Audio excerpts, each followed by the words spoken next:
তিনি আর এই বন্দিশালায় না। আমরা দেখেছি স্বাধীন হওয়ার পর 5 আগস্টের পরে অনেক বড় বড় নেতারা অন্যান্য দলের তারা বের হয়ে গেছেন। আসলে এই জামাতের শীর্ষ পর্যায়ের নেতা কেন বের হচ্ছে না বা এই বিষয়ে কারাই বা রয়েছে একটু জড়িত বলবেন? আমরা কি মনে হয়?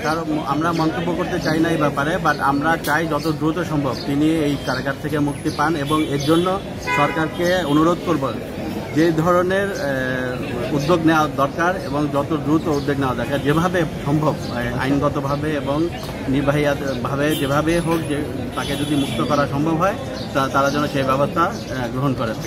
শোনেন, আপনার সাথে সর্বশেষ কবে দেখা হয়েছে? জি, আজকে সকালে আমার সাথে দেখা হয়েছে এবং তার সাথে আমি। শারীরিক অবস্থা কেমন? শারীরিক অবস্থা উনি তো জানেন আপনারা যে দীর্ঘদিন ধরে হসপিটালে আছেন এবং ওনার অনেক বয়স হয়ে গিয়েছেন এবং বিভিন্ন ধরনের উনি জটিল রোগে আক্রান্ত। দীর্ঘদিন ধরে উনি ডায়াবেটিসে আক্রান্ত। ওনার প্রেশার, আজকেও দেখলাম ওনার হাই প্রেশারের রোগী, উনি 180/80 দেখে এসেছি। তো ওনার প্রেশার নিয়েও খুবই সমস্যায় আছেন, চিন্তিত আছেন এবং ওনার এই বিষয়গুলো নিয়ে, এবং এছাড়া উনি দাঁতে ব্যথায় কষ্ট পাচ্ছেন, বিভিন্ন ধরনের অসুখে উনি আসলে ভুগতেছেন।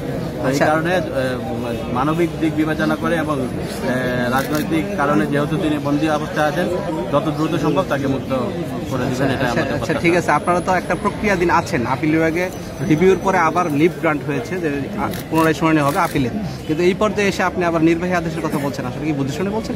না, নির্বাহী আদেশের কথা বলা হয়নি। এটা আমরা বলেছি যে আইনগতভাবে সরকার থেকে যতটুকু সম্ভব সহযোগিতার মাধ্যমে যত দ্রুত সম্ভব এটাকে সমাধান করা যায় সে ব্যাপারে আমরা অনুরোধ জানাচ্ছি।